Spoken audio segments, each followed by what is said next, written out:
how much is a Powerball or the Mega Millions or whatever? How much is all that stuff worth? Because the other day we had a rough week for celebrities, especially like if you're if you're a little older, a certain age, you got wrecked. You lost Theo Huxtable. Oh, you lost Ozzy Osbourne. Isn't that crazy? It almost feels like those were like a few weeks ago. I know, but they were earlier this week and then yesterday. And so then after Ozzy Osbourne died, by the way, I said these things happen in threes, which it's like a superstition type of thing, but it really does happen usually with celebrities. Like, but it's usually threes in the same month. I can't remember when it's happened week. In the same week with three major names, so close together. But I said the next ones, I'm telling you, it's gonna be Hulk Hogan because of the stuff I heard.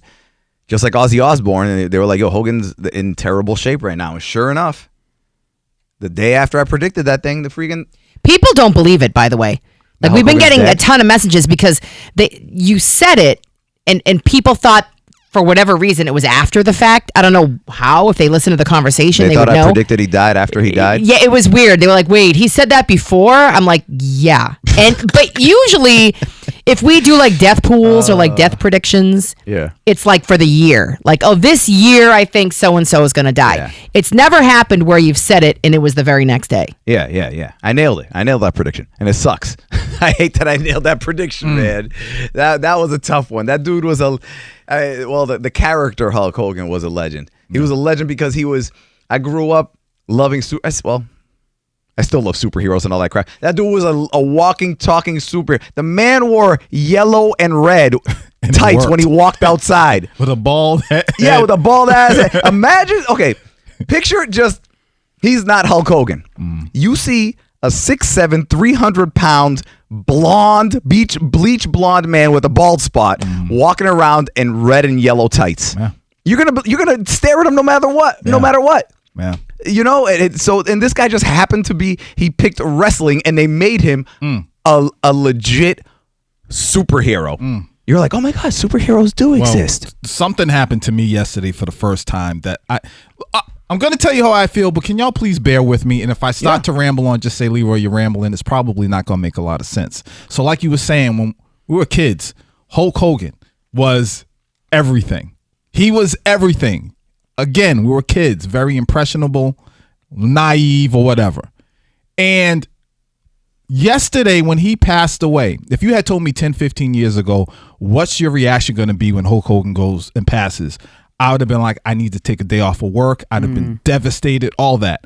And for the first time in my life, a childhood hero passed away, and I was shocked that I wasn't extremely emotional. Yeah. I was it was like my inner child was screaming, "That's your hero," and you supposed to be devastated. But then I got to be honest, the adult me is like, man, those racist things that he has said and done, it like clipped the tie that young Leroy had with my hero Hulk Hogan. And I still hopefully he got himself together. Hopefully he's reconciled with himself, with God. I don't know that because I don't know him. But I'm just shocked that I wasn't overly emotional about it. Now, did I watch some Hulk Hogan wrestling matches last night? Yes, I did. But I still was like, dang, I'm not saying I'm celebrating his death. I'm not saying that. You were watching Hulk Hogan wrestling matches I watched some Hulk Hogan a lot of people were matches last night. Oh, wow. Hogan, Warrior, Hogan, Macho Man. But it's just, I get that, I'm just though. shocked. I'm shocked. It's like someone who you loved and admired and whatever, you find out they don't love you back. Right. Like literally, I'm a black man. I'm like, if him and I had crossed paths, you mean to tell me my hero might not have really cared about me?